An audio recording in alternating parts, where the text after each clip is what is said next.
Olá, meus irmãos, graça e paz. Eu sou vosso irmão em Cristo, Gregório Louveira. Moro em Campo Grande, Mato Grosso do Sul. Estou passando nos grupos para deixar-vos mais um comentário bíblico. Hoje eu gostaria de comentar a segunda carta escrita pelo apóstolo João. A carta escrita por apóstolo João, a segunda carta, ela contém ela só tem um capítulo. Então nós vamos comentar esse capítulo na íntegra. O apóstolo João, ele começa escrevendo essa carta para uma senhora. Ele chama essa senhora de senhora eleita. Nós vamos ver o que ele diz nesta carta. Eu quero mandar um abraço para os nossos irmãos que fazem parte de um grupo da qual eu faço parte, chamado Maranata. Este grupo não é do Brasil. E também tem um grupo que é da Argentina. Quero mandar também um abraço para os nossos irmãos argentinos. Então, aqui vai o comentário, versículo por versículo, do livro de 2 João. O versículo 1 diz assim: o presbítero, a senhora eleita e seus filhos, a quem eu amo, na verdade, e não somente eu, mas também todos os que conhecem a verdade.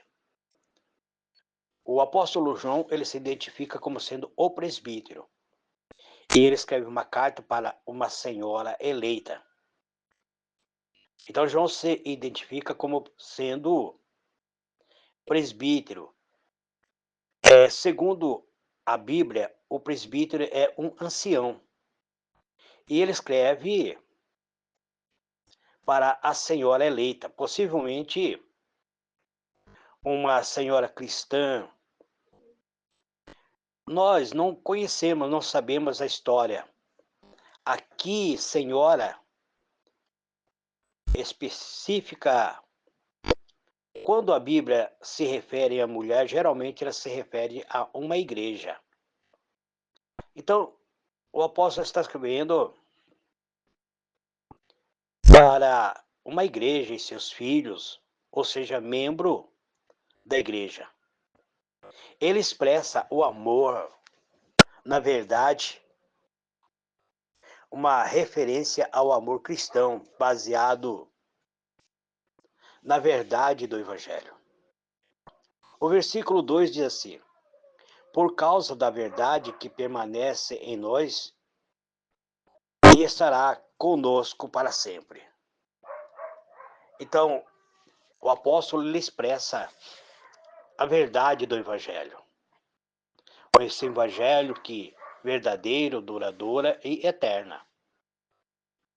O apóstolo destaca a importância e a permanência dessa verdade. O versículo 3, ele diz: a graça, a misericórdia e a paz da parte de Deus Pai e da parte de Jesus Cristo, o Filho do Pai, serão convosco em verdade e amor. Aqui nós vemos que João, ele deseja ao destinatário da carta que eles sejam alcançados pela graça, pela misericórdia e paz de Deus e de Jesus Cristo. Ele, o apóstolo, enfatiza que esses dons vêm em verdade e amor. São elementos essenciais da fé cristã. O versículo 4 diz: fique sobremodo alegre por ter encontrado. Ele diz assim: fiquei sobremodo alegre por ter encontrado alguns dos teus filhos andando na verdade de acordo com o mandamento que recebemos do Pai. Então, o apóstolo lhe expressa a alegria ao saber que alguns dos filhos da Senhora eleita, ou seja, o membro da igreja, estão vivendo de acordo com a verdade, obedecendo aos mandamentos de Deus. O versículo 5 diz assim: E agora, Senhora, peço-te, não como se escrevesse um mandamento novo, mas aquele que tivemos desde o princípio, que nós amemos uns aos outros. Então, o apóstolo, ele reforça o mandamento do amor, que não é novo, mas foi dado desde o início do cristianismo. O amor mútuo. Esse amor é um mandamento central da vida cristã. O versículo 6 diz: E o amor é este, que andemos segundo os seus mandamentos. Este é o mandamento como ouviste desde o princípio, que andeis nele. Então, ele identifica o amor. O amor aqui é definido como a obediência aos mandamentos de Deus. Andar no amor significa viver de acordo com os mandamentos que foram ensinados desde o princípio. O versículo 7 diz: Porque muitos enganadores têm saído pelo mundo fora, os quais não confessam Jesus Cristo vindo em carne. Assim é o enganador e o anticristo. Então, o apóstolo aqui alerta sobre falsos mestres que não confessam Jesus Cristo vindo na forma humana, ou seja, em carne. Uma referência aqui que João está fazendo acerca da heresia, como havia dentro do período do apóstolo já alguns enganadores. No período do apóstolo já havia uma seita onde adoravam anjos, e essa seita ela foi combatido pelo apóstolo João como sendo os gnósticos. Os gnósticos negavam o nascimento de Cristo na forma humana, e eles passavam a adorar anjos em vez de Jesus Cristo. Ele chama esses gnósticos de enganadores e anticristo. O versículo 8 está escrito assim: Acautelai-vos para não perderdes aquilo que tendes realizado com esforço, mas para receberdes pleno galardão.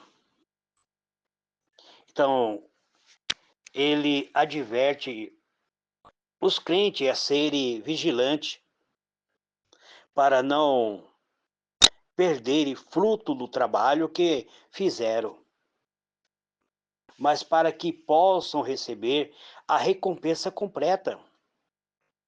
O versículo 9 está escrito assim: todo aquele que ultrapassam a doutrina de Cristo e nele não permanece, não tem Deus. O que permanece na doutrina, esse tem tanto o Pai como o Filho. Então, permanecer na doutrina de Cristo é essencial para ter comunhão com Deus. Quem não permanece na doutrina de Cristo, ele não tem Deus. Ele está vivendo uma vida de aparência, como se fosse um genuíno cristão, mas sem a presença de Deus em sua vida. O versículo 10 diz: se alguém vem ter convosco e não traz esta doutrina, não a recebeis em casa, nem lhe deis boa-vinda. Então João instrui os crentes a não receberem em sua casa, nem darem boas-vindas a qualquer um que não traga a verdadeira doutrina de Cristo. Isso eu tenho observado muito dentro das igrejas. A liderança convida pessoas a vir a subir no altar que não são convertidos, não são pessoas. As pessoas vêm, faz grande movimento dentro da igreja, em vez de trazer paz dentro da igreja, acaba trazendo contenda. Então o apóstolo, ele aconselha para evitar a propagação de falsas doutrinas. O versículo 11 diz assim: porque aquele que lhe dá boas-vindas, faz-se cúmplice das suas obras más. Então, quando você abre a porta da sua igreja, quando você coloca alguém no altar, esse alguém que está no altar não é uma pessoa transformada pelo Espírito de Deus. São falsos mestres, são falsos cristãos. Então você se torna cúmplice das más obras dessas pessoas. Isso é muito sério. O apóstolo deixa bem claro isso. Receber ou apoiar falsos mestres, na verdade, é participar das suas más obras. A comunhão com eles implica em participar dos seus próprios atos, ou seja, implica em cumplicidade desses falsos mestres. Você pode até dizer, não, mas eu sou diferente deles. Mas você abriu a porta, convidou ele para o altar. Você maculou aquilo que é santo, colocando esses falsos mestres a dar ensino para as suas ovelhas.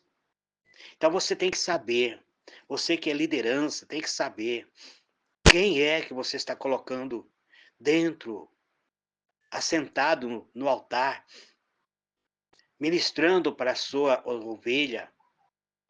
Toma muito cuidado, vocês que são liderança espirituais dentro de uma igreja.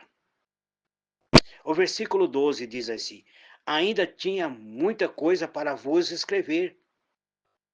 Não quis fazê-lo com papel e tinta, pois espero ir ter convosco e falar de viva voz, para que a nossa alegria seja completa.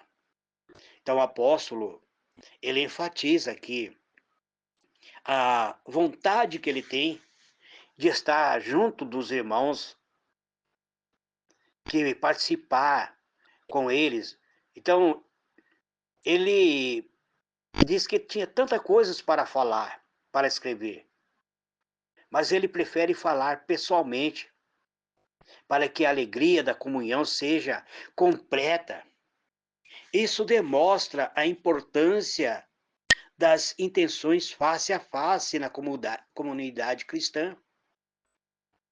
Isso é muito bom, amado, quando nós temos, assim, uma reunião em que nós compartilhamos a verdade de Deus, onde estamos face a face com homens e mulheres que estudam a palavra de Deus.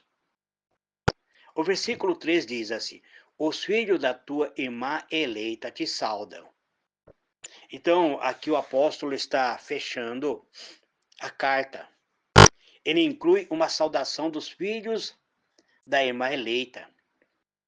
Ou seja, que pode ser outra igreja cristã, ou outra mulher cristã, que seja uma outra igreja. Isso sugere uma rede de igreja ou comunidade cristã, interconectadas umas na outras.